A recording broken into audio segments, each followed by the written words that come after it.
जय जय जगन्नाथ। ओ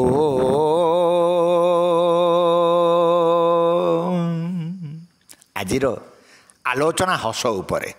हस हस व्यतीत जीवनर परिकल्पना असंभव। आसंजना टिके हसीदवा। मुहरे हसर उपस्थिति मानसिक भावनार इंगित।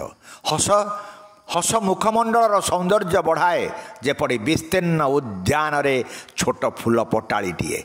सौंदर्य वृद्धि व्यतीत यार चुंबकीयतार समस्त को आकृष्ट और आमोदित करी हुए। हसर मूल्य निरूपण करने असंभव व्यापार। टंकार मापकाठी या मापिबा पागलामी व्यतीत किछि नुहे। अर्थ द्वारा किणा जाई पारु नथिबा जिनिसटे को जदि सामान्य हसरे किणा जाई पारे तेबे हसर मूल्य जे केते ताहा सहजरे अनुमेय। प्रेम, बंधुत्व, करुणा और आशीर्वाद भली अमूल्य जिनिस गुड़िक केवल हस विनिमय मिल पारे।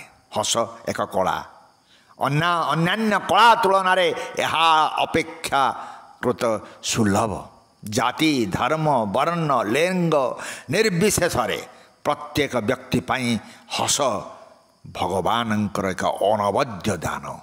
समस्त पाखरे ए कलाटी अल्प बहुत थिले मध्य समय उपयोगी होई न पारिले यह निरर्थक। यह जीए जेते निर्भुल और चतुर भाव रे परिवर्तन करि पारे, प्रवर्तन करि पारे, प्रदर्शन करि पारे, सी सेते प्रिय समस्तंकर। सर्कस रे आपण जोकर देखिथिबे, फिल्म बा ऑपेरा रे हास्य अभिनेता देखिथिबे, से समस्तंकर प्रिय, समस्त को मुग्ध कर दियंती। वास्तव जीवन रे चाटु और तोषामदरे मध्य अन्य मानकर मन को हरण करनब। किंतु हसर रंजक न देई किए केवे ता उद्यम रे सफल होईची। बिना कारण रे हसुथिबा व्यक्तिर गुरुत्व कमी जाई थाए। अजथा हेले लोक माने ताकू थोपड़ा बा दारिया बोली कहि थांती। कारण यह एक अभद्रामीर सूचना हो पारे। साधारणतः एक अप्रासंगिक हस पागल मान पाखरे बहुत परिमाण रे देखा जाए। अभिनय को छाड़देले साधारण जीवन में मनीषर हसर गुण को भल भाव में उपलब्धि करि पारिछि। मनीष मन भितर खुशी थिले ता मुहरे 80 गोटी मांसपेशी संचालित होता है। से सृष्टि हुए हस। मन भितर अनुकूल भाव थाई जी जबरदस्त मुह भितर हस फुटेबा को चेष्टा करे ताहा जाए कृत्रिम। उक्त हसधारी व्यक्तिर माधुर्य न थाए, ताहा केवल कदर्य अभिव्यक्ति। तथापि शरीर पाई हसर आवश्यकता यथेष्ट।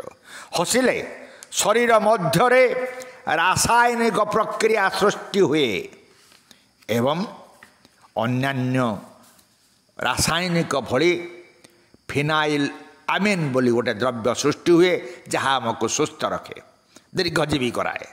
तेणु व्यायाम भितर एवं योग भितर हस को गुरुत्व दि जाइए।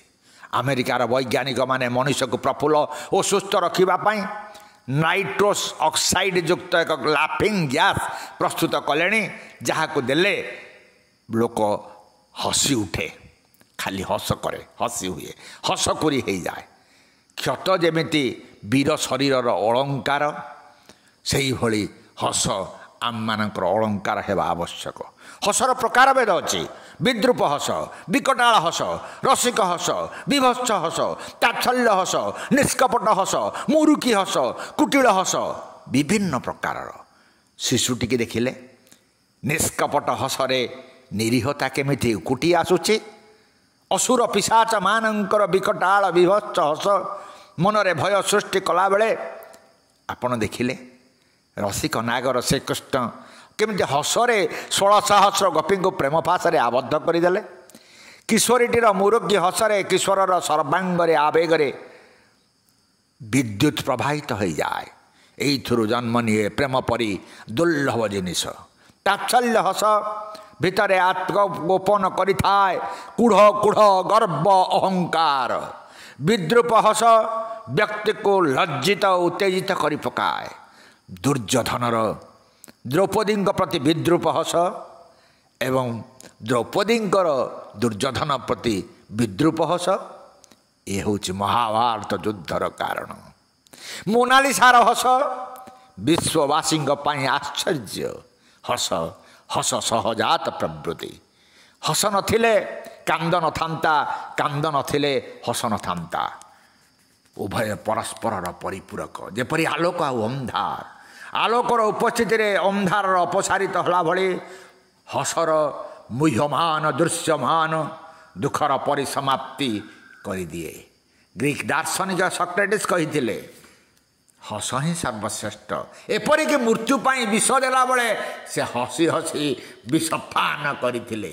ଆସନ୍ତୁ ନା ଏ ଜୀବନକୁ ସାର୍ଥକ କରିବା, ଟିକେ ହସିଦେବା ଏବଂ ହସରେ ସମସ୍ତଙ୍କୁ ମଜେଇ ଦେବା, ଆନନ୍ଦିତ କରିଦେବା। ଆସନ୍ତୁ ଆଉ ଥରେ ହସିଦେବା।